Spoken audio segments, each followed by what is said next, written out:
ಮತ್ತ ಇನ್ನು ಯಾವ ಬರ್ತಾರ ಇಲ್ಲೇ ಮಕ್ಕಳದ ಹಾಸಿಗೆ ತಂದಿಲ್ಲ ಏ ನೀನ್ ಸುಮ್ ಕುಂದಿರ್ತೇವ ವಿಠಲ್ ಚಿಕ್ಕಲ್ಗುಂಡಿ ಅವ್ರ ಟೀಮ್ನಾಗ ಇದ್ದಾಗ ಅದೊಂದು ಸೀನ್ ಇತ್ರಿ ಅದು ಮೊದಲ ಕಟ್ಟಪ್ಪ ಅಂತಂದ್ರೆ ಅದ್ರಾಗ ಮಾಡ್ತಿದ್ರು ಒಳ್ಳೆ ಅವರು ಕಲಾವಿದರ ನಮ್ಮವರು ಕಲಾವಿದರು ಮತ್ ನಮ್ಮ ಚಿಕ್ಕಮ್ಮವರು ಕಲಾವಿದರ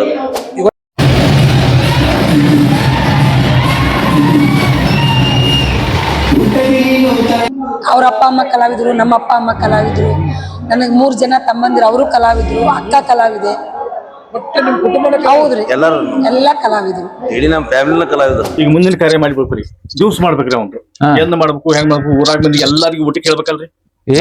ನಾವ್ ಇಬ್ರು ಲವ್ ಮಾಡಿದ್ವಿ ಮನೆಯವರು ಮದ್ವಿ ಮಾಡಿದ್ವಿ ಅವ್ರಿಗೆ ಎದುರಾಗಿ ನಾವೇನು ಮಾಡಿದ್ವಿ. ಊರಲ್ಲೆಲ್ಲರೂ ನನ್ನ ಮಾತು ಕೇಳ್ತಾರೆ ಅಷ್ಟೇ ಗೌರವ ಕೊಡ್ತಾರೆ ನನ್ನ ಮಗನು ಮಾತು ಕೇಳ್ತಾನೆ. ನಮಸ್ಕಾರ ನಮಸ್ಕಾರ ನಮಸ್ಕಾರ ಸರ್. ಹೇಳಿ ತಮ್ಮ ಪರಿಚಯ ಮಾಡ್ಕೊಡ್ರಿ. ಸರ್ ನಾನು ನಟರಾಜ್ ಅಂತ ನಾವು ಯಲ್ಲಾಪುರದವರು ಯಲ್ಲಾಪುರ ಸಿರ್ಸಿ ಯಲ್ಲಾಪುರ ಅಲ್ಲಿ ಮೊದಲು ಅಂತಾರಲ್ಲ ಅದು ಮೊದಲ ಕಟ್ಟಪ್ಪ ಇತ್ತಿತ್ತಲಾಗಿ ಚಾನಲ್ ಮಾಡ್ಕೊಂಡಿದ್ವಿ ಸರ್. ಅಂದ್ರೆ ಒಂದಿಷ್ಟು ನಾಟಕದಾಗೆಲ್ಲ ಫೇಮಸ್ ಆಗಿದ್ರು ಅವು ಮೊದಲ ಕಟ್ಟಪ್ಪ ಅಂತಂದು. ಅರೆ ಇದು ನಮ್ಮ ವಿಠಲ್ ಚಿಕ್ಕಲ್ಗುಂಡಿ ಅವರು ಅದ ಕಟ್ಟಪ್ಪಲಿಂದ ಗುರುತಿಸ್ಕೊಂಡು ಹೌದೌದು ಇದು ವಿಠಲ್ ಚಿಕ್ಕಲ್ಗುಂಡಿ ಅವರ ಟೀಮ್ನಾಗ ಇದ್ದಾಗ ಅದೊಂದು ಸೀನ್ ಇತ್ರಿ ಅದು ಮೊದಲ ಕಟ್ಟಪ್ಪ ಅಂತಂದು ಅದ್ರಾಗ ಮಾಡ್ತಿದ್ರು. ಅದು ಜನರ ಬಾಯ ಕುಂತ್ ಬಿಡ್ತಿರಿ ಅದು ಅದ್ರ ಮೇಲೆ ಯೂಟ್ಯೂಬ್ ಚಾನಲ್ ಮಾಡ್ಬಿಟ್ರಿ. ಮೂಲ ಹೆಸರ ಮೂಲ ಹೆಸರು ಹೋಗೈತ್ರಿ. ನಟರಾಜ್ ಅಂದ್ರೆ ಯಾರು ಗುರ್ತಾಡಿಯಾಗಿಲ್ಲ ಮೊದಲ ಕಟ್ಟಪ್ಪ ಅಂದ್ರೆ ಎಲ್ಲರೂ ಗುರ್ತಾಡಿಯಾಗಿಲ್ಲ. ಹೇಳ್ರಿ ನಾ ಈಗ ಈ ರಂಗಭೂಮಿ ಜರ್ನಿ ನಿಮ್ಗೆ ಯಾವಾಗಿಂದ ಚಲೋ ಸರ್? ಸಣ್ಣ ವಯಸ್ಸಿನಿಂದ ಐತಿ. ಸಣ್ಣ ವಯಸ್ಸಿನಾಗಿಂದ ಸಣ್ಣ ವಯಸ್ಸಿನಾಗ ಮ್ಯಾಕ್ಸಿಮಮ್ ಒಂದು 3 ವರ್ಷ ಐತ್ರಿ. ನೀವ್ ಎಷ್ಟು ವರ್ಷ ಇದ್ದಾಗ ಚಲೋ? ನಾ 7 ವರ್ಷದಾಗ ಇದ್ದಾಗ ಚಲೋ ಐತಿ. ಶಿಕ್ಷಣ BE ಮೆಕ್ಯಾನಿಕಲ್. BE ಮೆಕ್ಯಾನಿಕ್ ಆಗಿ ಜಾಬ್ ಮಾಡ್ಬೋದಾಗಿತ್ತು. ನಿರ್ಣಯ ಅವ್ರು ಮಾಡಿದ್ದೀನಿ. ಅದ ಸ್ವಲ್ಪ ನಮ್ಗೆ ಮನಿ ಪ್ರಾಬ್ಲಮ್ಸ್ ಭಾಳ ಅದ್ರೆ ಹಿಂಗಾಗಿ ಅದ್ ಬಿಟ್ಟು ಇದಕ್ಕೆ ಫೀಲ್ಡ್ಗೆ ಎಷ್ಟು ವರ್ಷದಿಂದ ಐತಿ? ನಾ ಮ್ಯಾಕ್ಸಿಮಮ್ ಒಂದು 20-22 ವರ್ಷ ಐತೆ ಸರ್. 28, 29, 30 ವರ್ಷದ ಮೇಲೆ ಅದು ಇದರಿಂದ ಸರ್ವಿಸ್ ಮೇಲೆ ಒಂದು ನಡ್ಬರ್ಕ್ ಒಂದಿಷ್ಟು ದಿವಸ ಬಿಟ್ಟಿದ್ದೀರಿ. ಅದು ಈಗ ಸಾಲಿ ಎಕ್ಸಾಮ್ ಎಲ್ಲ ಇದ್ವಲ್ಲ ಯೂಟ್ಯೂಬ್ನಾಗ ಭಾಳ ಫೇಮಸ್. ಹ್ಞೂ ರೀ, ಶಿವಪುತ್ರ ಅವರು ಮತ್ತು ರೋಷನ್ ಬೆಕ್ಕೇರಿ ಅವರು ಅವರು ಯೂಟ್ಯೂಬ್ನಿಂದ ಭಾಳ ಫೇಮಸ್ ಅನ್ಸ್ತದ. ಅದ ದೇವ ಬಿಡಿಸೋದು ಕಿಕ್ಕಿ ದೇವ ಹಿಡಿಸ್ರಿ ಏನು ಮಾಡ್ಲಿ ಮರೆ ನಾನು. ಹೇಳ್ರಿ ಮತ್ತೆ ನಿಮ್ಮದು ಮದುವೆ ಮಕ್ಕಳು? ಸರ್ ಮದುವೆ ಆಗೈತೆ ಸರ್. ಅವರು ಪಾಠ ಮಾಡ್ತಾರೆ ಮಕ್ಕಳು. ಹೌದಾ? ನಮ್ಮ ಹೆಣ್ಮಕ್ಳು ಪಾಠ ಮಾಡ್ತಾರೆ. 2 ಮಕ್ಳು ಅದಾರ ಇಲ್ಲ ಅದಾರ ಅವರು ಅದಾರ ಇಲ್ಲಿ ಅದಾರ.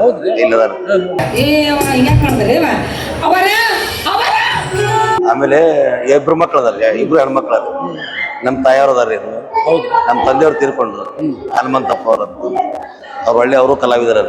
ನಮ್ಮವರು ಕಲಾವಿದರು ಮತ್ ನಮ್ಮ ಚಿಕ್ಕಮ್ಮವರು ಕಲಾವಿದರ. ಇವತ್ತು ವೃತ್ತಿಯಾಗಿ ಮಾಡ್ಕೊಂಡ್ಬಿಟ್ರಿ? ಹೌದು, ಇದ ಮಾಡ್ಕೊಂಡ್ ಮೊದಲು ಹವ್ಯಾಸ ಏನ್ ಮಾಡಿದ್ರಿ? ಏನೂ ಇಲ್ಲ ಸರ್. ಮೊದಲಿಂದ ಮ್ಯಾಕ್ಸಿಮಮ್ ನಾವು ಕಮ್ಮಿಯಾಗ ವೃತ್ತಿ ರಂಗಭೂಮಿ ಕಲಾವಿದ. ಹೌದೌದು, ಹವ್ಯಾಸ ಮಾಡೇ ಇಲ್ಲ. ಏನಿಲ್ರಿ. ಈಗ ಅಮೇಚೂರ್ಸ್ ಯಾವಾಗ ಅಂತಂದ್ರ ನಾವು ರೀಸೆಂಟ್ ಆಗಿ ಈ ತಿಂಗಳೇ ಹೊಂಟಿವಿ ಸರ್. ಒಂದು ಮ್ಯಾಕ್ಸಿಮಮ್ ಒಂದು 5 ವರ್ಷ ಆಯ್ತು, 5-6 ವರ್ಷ ಆಯ್ತು.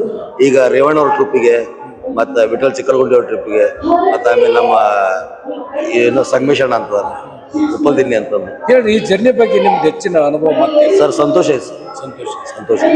ನಮಗೇನು ಆ ಸರಸ್ವತಿ ನಮಗೇನು ಮೋಸ ಮಾಡಿದ್ರು. ಪುಟ್ರಾಜ್ ಆಯ್ತು, ಪಂಚಾಕ್ಷರ ಅಜ್ಜರ ಆಯ್ತು, ಈ ಕಲಾವಿದರ ಅವ್ರು ಯಾರು ನಮ್ಗೇನು ಅದಕ್ಕೆ ನಂಬಿಕೆ ದುಡಿಯಾಕತ್ತೀವಿ ಸರ್. ನಂಬಿಕೆಯಿಂದ ನಮ್ಗೆಲ್ಲ ಅಚ್ಚುಕಟ್ಟಾಗಿದೆ. ಈ ಹಾಸ್ಯ ಚಕ್ರವರ್ತಿ ಅಂತ ನಮ್ಮ ರಾಜ್ಯಕ್ಕೆ ಹೆಸರಾಗಿರ್ತಕ್ಕಂಥ ಕಾಸ್ಕತೇಶ್ವರ ತಾಳಿಕೋಟೆ ರಾಜು ಅವ್ರ ಕಂಪ್ನಿ ಒಳಗೆ ನೀವು ಪಾರ್ಟ್ ಮಾಡಕತ್ತೀರಿ. ನಾವು ಮಾಮಾರ ಅನ್ಕೋತ ಬಂದಿರಿ. ಮಾಮಾರ ಅನ್ಕೋತ ಬಂದಿರಿ. ನಮಗೂ ಭಾಳ ಪರಿಚಯ ಅವ್ರ. ಹೌದೌದು. ಅವರ ನಿಮ್ಮ ಸಂಪರ್ಕ ಮತ್ತು ಸಂಬಂಧ ಹೆಂಗಿತ್ತು ಈಗ ರಂಗಭೂಮಿ ಒಳಗೆ? ಸರ್ ನಮ್ಗೆ ಅವ್ರ ಮಾಮಾರ ರೀ. ನಾವು ಅವ್ರ ಮಾಮಾರ ಅಂತಿದ್ವಿ, ಭಾರಿ ಕ್ಲೋಸ್ ರೀ. ನಮ್ಮ ದೊಡ್ಡಮ್ಮರ ಕಂಪ್ನಿ ಇದ್ದಾಗ ಅವರು ಮಾಮಾರ ಇದ್ರಿ. ಅವ್ರು ನಮ್ಮ ದೊಡ್ಡಮ್ಮರ ಇದ್ದಾಗ ಅವ್ರು ನಾವು ಅವ್ರ ಕಂಪ್ನಿಯಾಗ ಕೆಲಸ ಎಲ್ಲ ಮಾಡ್ತಿರೋ. ಅವ್ರ ಕಂಪ್ನಿಯಿಂದ ಕಲಾವಿದರಾಗಿದ್ದು. ಶೀಲಮ್ಮ ಅವ್ರ ಅಂತಂದು ಎಲ್ಲಮ್ಮ ಶೀಲಮ್ಮ ಅವ್ರ ಹೊತ್ತಿಂದನೇ ಅವ್ರು ಕಲಾವಿದರಾಗಿದ್ದು. ಅವ್ರು ಇನ್ನೂ ನೆನೆಸ್ತಾರೆ. ಮತ್ತು ಆಮೇಲೆ ಬರ್ತಾ ಬರ್ತಾ ಅವರು ಟೈಮ್ ಚಲೋ ಆಯ್ತು, ಕಂಪ್ನಿ ಮಾಡ್ಕೊಂಡ್ರು. ಕಾಶಕತೆ ಅಜ್ಜಾರ್ದ ಆಶೀರ್ವಾದ ಆಯ್ತು, ಎಲ್ಲ ಬೆಸ್ಟ್ ಬಂತು. ರಾಜ್ಯದೊಳಗೆ ಒಂದು ಒಳ್ಳೆ ಹುದ್ದೆ ಒಳಗೆ ಬಂದ್ರು. ರಂಗಾಯಣದ ನಿರ್ದೇಶಕ. ನಮ್ಗೊಂದು ಏನು ಹೆಮ್ಮೆ ಅಂತಂದ್ರೆ ರಂಗಭೂಮಿಯಿಂದ ಬಂದ್ರು ಅವ್ರು. ಹೇಳ್ರಿ ಮತ್ತೆ ಅಕ್ಕಾರ ಕರ್ರಿ, ಅಕ್ಕಾರ ಬರ್ತಾರೆ. ನಿಮ್ಮ ರಂಗಭೂಮಿ ಜರ್ನಿಗೆ ನಿಮ್ಮ ಗೊತ್ತಿದ್ದವರಿಗೆ ನಿಮ್ಗೆ ನಮಸ್ಕಾರ. ಹೇಳ್ರಿ, ಭಾಳ ಹೇಳಿದ್ರು ನಿಮ್ಮ ಬಗ್ಗೆ, ಭಾಳ ಅಭಿಮಾನದಿಂದ ಹೇಳಿದ್ರು. 2 ಗಂಡು ಮಕ್ಕಳದಾವು, ಹೆಣ್ಮಕ್ಳು. ನಾವು ಇದ್ರಾಗ ಬಂದಿವತ್ತ. ಹೌದ್ರಿ, ಅವ್ರ ಅಪ್ಪ ಅಮ್ಮ ಕಲಾವಿದರು ನಮ್ಮ ಅಪ್ಪ ಅಮ್ಮ ಕಲಾವಿದರು. ನನಗೆ 3 ಜನ ತಮ್ಮಂದಿರು ಅವರು ಕಲಾವಿದರು ಅಕ್ಕ ಕಲಾವಿದೆ ಮತ್ತೆ ನಿಮ್ಮ ಕುಟುಂಬನ ಹೌದ್ರಿ ಎಲ್ಲರೂ ಎಲ್ಲ ಕಲಾವಿದರು. ಇಡೀ ನಮ್ಮ ಫ್ಯಾಮಿಲಿನ ಕಲಾವಿದರು. ಎಷ್ಟು ವರ್ಷದಿಂದ ಇರುತ್ತೆ ರಂಗಭೂಮಿಯೊಳಗೆ? ನಾನು ಬಾಲ್ಯ ಕಲಾವಿದೆ ರೀ. ಬಾಲ ಕಲಾವಿದ. ಹ್ಞೂ ರೀ. ನಮ್ಮ ಸಣ್ಣ ಒಂದು 4-5 ವರ್ಷದಿಂದ ಡ್ಯಾನ್ಸ್ ಮಾಡಕತ್ತೀನಿ. ನಾನು ಫೀಲ್ಡಿಗೆ ಬಂದು ಒಂದು ಸೇಮ್ ಬಂದಿವ್ರಿ. ನಾನು ನನ್ನ ಗಂಡ ಒಂದು 22-23 ವರ್ಷ ಆಗಿರ್ಬೇಕು ಫೀಲ್ಡ್. ನೀ ಇದೆಯಲ್ಲ, ನೀ ಇಲ್ಲ ನಾ ಇಲ್ಲ ಹೋಗಿನಿ, ಎಲ್ಲಿ ಹೋಗ್ತೆ ಮುಗಿತು ನನ್ನ ಸತ್ಯನಾಶ. ಬಂದು ಅಲ್ಲ ನೀವು ನೃತ್ಯ ಕಲಾವಿದೆಯಾಗಿ ಪಾತ್ರವನ್ನು ಮಾಡಕ್ಕೆ ಹೌದು. ಯಾಕಂದ್ರೆ ನೃತ್ಯ ಮಾಡೋರು ಈ ಬನಶಂಕರಿ ಜಾತ್ರೆ ಒಳಗೆ ಡ್ಯಾನ್ಸ್ ಬ್ಯಾನ್ ಆಯ್ತ್ರಿ ಈಗ ಒಂದು 15 ವರ್ಷದಿಂದ. ಅವಾಗೆಲ್ಲ ಡ್ಯಾನ್ಸರ್ಗಳ ಪಾತ್ರ ನಿಂತ್ಬಿಟ್ರು. ಅದ್ರ ನಾನು ಹೋಗ್ಬೇಕು. ಹೇಳ್ರಿ, ಇವರ ನಮ್ಮ ದಾಂಪತ್ಯ ಜೀವನದ ಬಗ್ಗೆ ಹೇಳಿ ಸ್ವಲ್ಪ. ಕಲಾವಿದರ ಚೆನ್ನಾಗೈತ್ರಿ. ಗಂಡ ಹೆಂಡತಿ ನಾವು ಮದುವೆ ಆಗಿ 15 ವರ್ಷ ಆಯ್ತು. ನಾಳೆ ಜೂನ್ 9ಕ್ಕೆ 15 ಮುಗಿತೈತಿ. 16 ವರ್ಷ. ಇಬ್ರು ಮಕ್ಕಳು ಶಾಲೆಗೆ ಹೋಗ್ತಾರ. ಆನಂದವಾಗಿದ್ದೀವಿ. ಏನು ಈ ರಂಗಭೂಮಿ ತಾಯಿಯಿಂದ ನಮ್ಗೇನು ದ್ರೋಹ ಆಗಿಲ್ಲ. ಮದುವೆ ಅರೇಂಜ್ ಮ್ಯಾರೇಜ್ ಲವ್ ಮ್ಯಾರೇಜ್? ಎರಡು ರೀ. ಎರಡು. ನಾವು ಲವ್ ಮಾಡಿದ್ವಿ. Love marriage? ಹಾ, ನಾವು ಇಬ್ರು ಲವ್ ಮಾಡಿದ್ವಿ. ಮನೆಯವರು ಮದ್ವೆ ಮಾಡಿದ್ವಿ. ಅವ್ರಿಗೆ ಎದುರಾಗಿ ನಾವೇನು ಮಾಡಿಲ್ಲ. ಫಸ್ಟ್ ಅಣ್ಣ ಮಾತಾಡ್ಸಿದ್ದು ನೀವು ಮಾತಾಡ್ಸಿದ್ದು? ಅವರೇ ಅವರೇ ರೀ ಪ್ರಪೋಸ್ ಮಾಡಿದ್ದು ಫಸ್ಟ್ ಅವರೇ. ಹೌದು. ಎಷ್ಟು ವರ್ಷ ಆಯ್ತು ಮದುವೆಗೆ? 15 ವರ್ಷ ಆಯ್ತು. 15 ವರ್ಷ ಮುಗ್ಯಾಕ ಬಂದ್ವಿ. ಇದು ವೃತ್ತಿ ರಂಗದೊಳಗೆ ಏನಿಲ್ಲ ಇದೆ. ಇದರಿಂದನೇ ಮನೆ ಎಲ್ಲ ಮೊನ್ನೆ ಒಂದು 2 ವರ್ಷದಿಂದ ಮನೆ ಕಟ್ಸೀವಿ. ಎಲ್ಲ ಚೆನ್ನಾಗದೇವ್ರಿ. ನಮ್ಗೆ ಇದರಿಂದ ಒಂದು ತನ್ನ ಸಿಕ್ಕಿದೆ. ಹೇಳ್ರಿ, ನಿಮಗೆ ನಿಮ್ಮ ವೃತ್ತಿ ಜೀವನದೊಳಗೆ ಪ್ರತಿ ಒಂದು ಸಂತೋಷದಿಂದಿರ್ತಕ್ಕಂಥ ನಾಟಕ ಸರ್ ಅದು ಹಂಗಿರಲ್ಲ. ನೀವು ಹೆಂಗಂತಂದ್ರೆ ಈಗ ತಾಯಿಗೆ ನಿಮ್ಮ ಮಕ್ಳು ಯಾವ ಇಷ್ಟ ಅಂತ ಕೇಳಿದಂಗ ಕೇಳಬೇಕು ಒಂದು ಪ್ರಶ್ನೆ, ಅದಕ್ಕೆ ನೀವು ಉತ್ತರ ಕೊಡಲ್ಲ. ನಾವು ಯಾವ ಪಾತ್ರ ನಮ್ಮ ಸಮೃದ್ಧಿ ಅನಿಸಿ ನಾವು ಯಾವುದೇ ಆಗ್ಲಿ ನಾವು ಅದಕ್ಕೆ ನಾವು ಜೀವ ತುಂಬ್ತೀವಿ. ಅದೆಲ್ಲ ನಮ್ಗೆ ಇಷ್ಟನೇ ಆಗುತ್ತೆ. ನಮಗೆ ಎಲ್ಲ ಸರ್ ಒಂದು ಮಾತು ಹೇಳ್ರಿ, ಅವ್ರ ಮಾಲಕ ಏನ್ ಮಾಡ್ತಾರೆ ಗೊತ್ತೇನ್ರಿ, ಇವ್ನ್ ಸೂಟ್ ಆಗತ್ತೆ ಈ ಪಾಠ ಅಂತ ಅವ್ರು ಆರಿಸ್ಬಿಡ್ತಾರೆ. ಅವ್ರು ಯಾವ್ದು ಹೇಳ್ತಾರ ಅದ್ ಮಾಡ್ಬೇಕು. ಅದಕ್ಕೆ ಜೀವ ತುಂಬ್ತೀವಿ. ನಿದ್ದೆ ಮಾಡ್ಬೇಕಾದ್ರೆ ನಿಯತ್ತು ತುಂಬಾನೇ ಇಂಪಾರ್ಟೆಂಟ್. ಆ ನಿಯತ್ತು ನನ್ನ ಹತ್ರ ಇದೆ ಅಂತಾನೆ ಈ ಸಕಲ ಸಂಪತ್ತಿಗೆ ನಾನೇ ಒಡೆಯನಾಗಿರೋದು. ಊರಲ್ಲಿ ಎಲ್ಲರೂ ನನ್ನ ಮಾತು ಕೇಳ್ತಾರೆ, ಅಷ್ಟೇ ಗೌರವ ಕೊಡ್ತಾರೆ. ನನ್ನ ಮಗನು ಮಾತು ಕೇಳ್ತಾನೆ, ಆದ್ರೆ ಒಂದು ಮಾತು ಮಾತ್ರ ಕೇಳಲ್ಲ ಅಂತಾನೆ. ಇವತ್ತು ಎಷ್ಟೇ ಕಷ್ಟ ಆದ್ರೂ ಚಿಂತಿಲ್ಲ, ಇವತ್ತು ಅವನ ಕಡೆ ಹೂ ಅನಿಸ್ಲೇಬೇಕು. ಅಜಯ್ ಅಜಯ್ 4 ಡೈಲಾಗ್ ಇದ್ರು ಅದನ್ನ ಮನಸ್ಫೂರ್ತಿ ಮಾಡಬೇಕು. 40 ಡೈಲಾಗ್ ಇದ್ರು ಹೌದೌದು. ಹೌದೌದು. ನಮಗ್ ಪೇಮೆಂಟ್ ಕೊಡ್ತಾರೆ ಮಾಲಕರು, ಅದಕ್ಕೆ ದ್ರೋಹ ಮಾಡಬಾರ್ದು.